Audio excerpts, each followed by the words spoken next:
সবাই? আশা করি ভালো আছো। এখন বিকেল 4:30 বাজে, নতুন একটা ব্লগ স্টার্ট করলাম।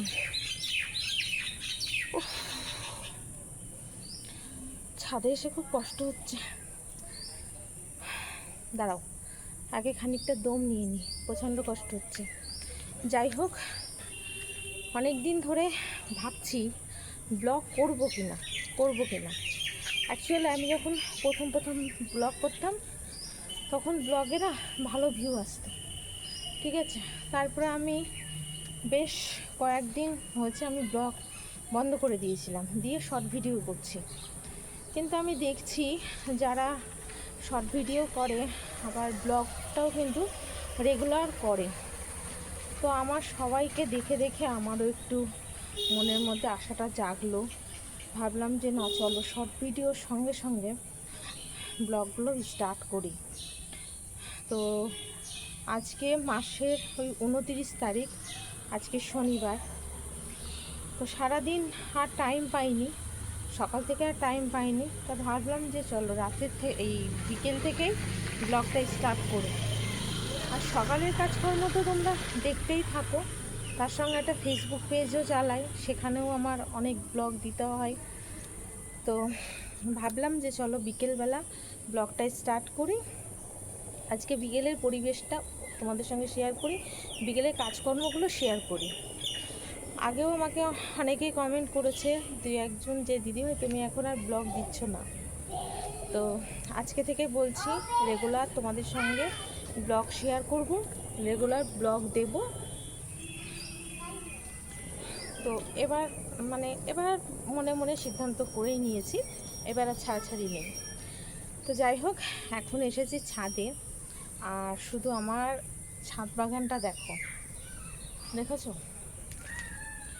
শুধু তোমাদেরকে দেখায় ছাদ বাগানটা কি পরিমাণে আমার গাছে ফুল ফুটে আছে। তো এই হচ্ছে, এবার তোমাদের পিছন ক্যামেরা করে দেখাচ্ছি আমার গাছের ফুলগুলো। ছাদে অনেক কাজ আছে, ছাদে প্রচুর নোংরা হয়ে আছে। শুধু যে ফুল ফুটে আছে তাই নয়, প্রচুর নোংরাও হয়ে আছে। সেই নোংরাগুলো পরিষ্কার করতে হবে।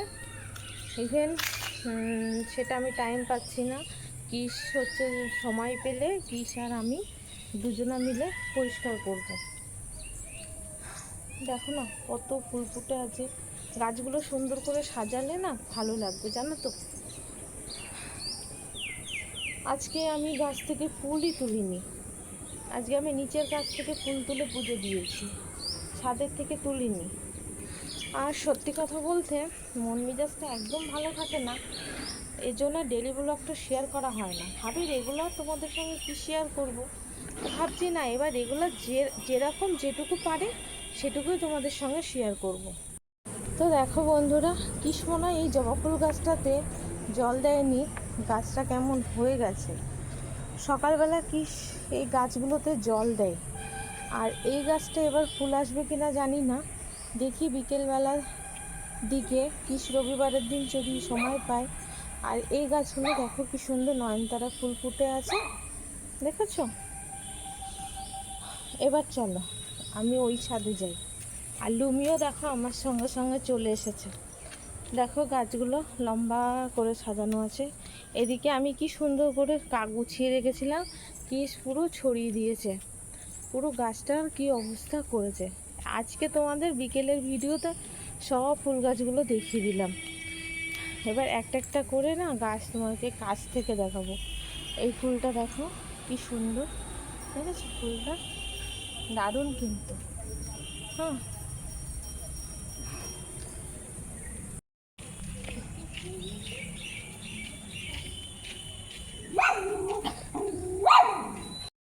তো বন্ধুরা চলো এখন নিচেই যাই। প্রচুর জামা কাপড় কেচেছিলাম, সেগুলো এখন ভাঁজ করব, আলমারিটাও গোছাবো। তো তোমাদের সঙ্গেও একটু অর্ধেক শেয়ার করি, চলো নিচে গিয়ে। আর এখানে কথা বলেই 5 মিনিট লাগিয়ে দিয়েছি, বাকি ব্লগটা আমি নিচে গিয়ে করব, ঠিক আছে। তো বন্ধুরা চলে আসলাম ঘরে, আর এখন হচ্ছে আমি আলমারিটা গোছাবো। আলমারিটার অবস্থাটা একবার দেখায় তোমার, দেখো সব উলট পালট করা আছে। এই আলমারিটা গোছাবো আর এই আলমারিটা গোছাবো, দুটো মিলে গোছাবো। তো তার আগে একটু কলা খেয়ে নিই। এখন বিকেল 5টা বাজে। এই কলাগুলো মায়ের শরীর খারাপ করলে এনেছিল, মানে দিয়ে গেছে কাকিমার মেয়ে, মানে ননদ, তো দিয়ে গেছে। তো হচ্ছে তো আমি এখনো খাইনি, তো একটা কলা খেয়ে পেট ভরে যাবে। মা তো খেতে পারবে না, মায়ের যেহেতু সুগার বেড়ে গেছে, মার কলা খাওয়া বারণ, ওর জন্য আমি একটু খেয়ে দেখি কলাটা কেমন।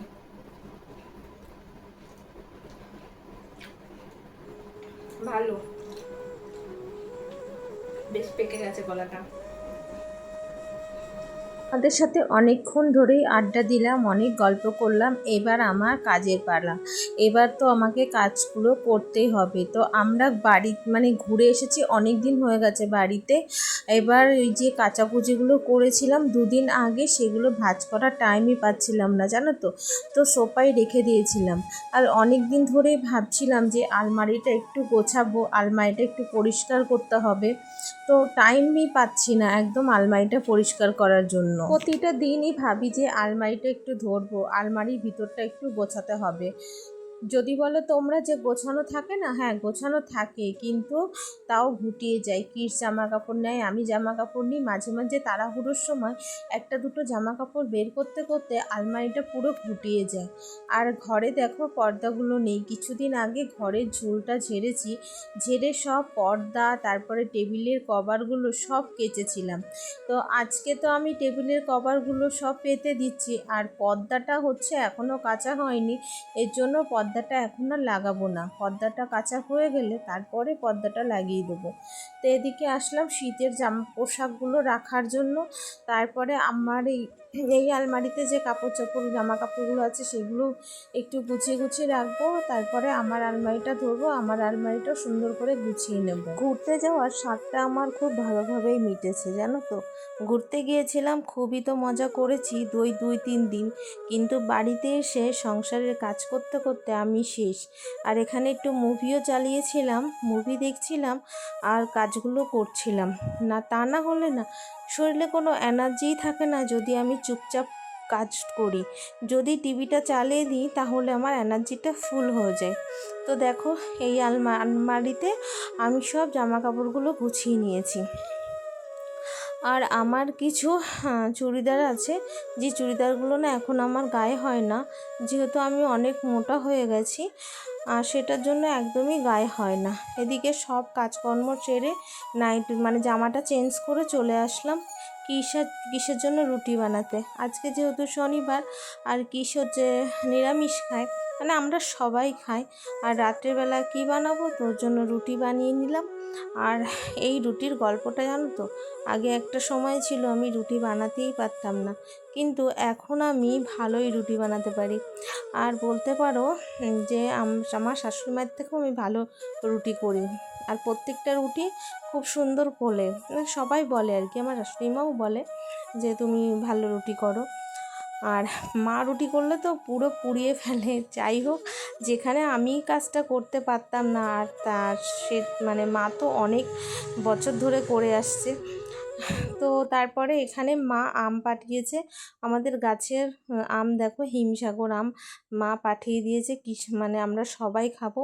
তো এখন হচ্ছে কিসকে একটা কেটে দেব বলে আমি ব্যাগটা নামালাম। কিসের যেহেতু খাওয়া দাওয়া হয়ে গেছে, তাই কিসের জন্য 2টো আম কেটে নিয়ে আসলাম। তো বন্ধুরা, সব কাজ টাজ করে ফ্রেশ হলাম, হয়ে টয়ে এই যে মা আম দিয়েছে তোমাদেরকে দেখালাম। আর এখন হচ্ছে আমি খেতে বসবো, সবার খাওয়া দাওয়া হয়ে গেছে। তো চলো খাওয়া দাওয়া করি।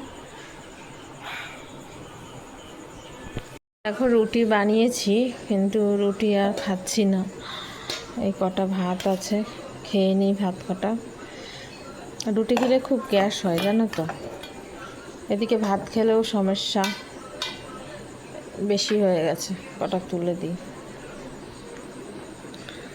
তো এই যে দুপুরে বানিয়েছিলাম পনিরের তরকারি, আর এখানে বিউলির ডাল, উচ্ছে ভাজাটা খাওয়া হয়ে গেছে। এই দেখো বিউলির ডাল। তো চলো বন্ধুরা, খাওয়া দাওয়া করে ব্লগটা শেষ করব। তো আমিও এখানে বসে পড়লাম। পিস আমার জন্য দুখানা আটি রেখেছিল, আর সেটাই আমি এখন খেয়ে নিচ্ছি। যাই হোক, আজকের ব্লগটা কেমন লাগলো অবশ্যই তোমরা কমেন্টের মাধ্যমে জানিও। আশা করি তোমাদের কমেন্ট পেলে আরও ভিডিও বানানোর উৎসাহ বাড়বে। তোমরা অবশ্যই কমেন্ট রেখো। একটা ভিডিও করতে অনেক কষ্ট হয়, আর যদি তোমাদের ভালোবাসা পাই তাহলে কোনো কষ্ট মনে হবে না।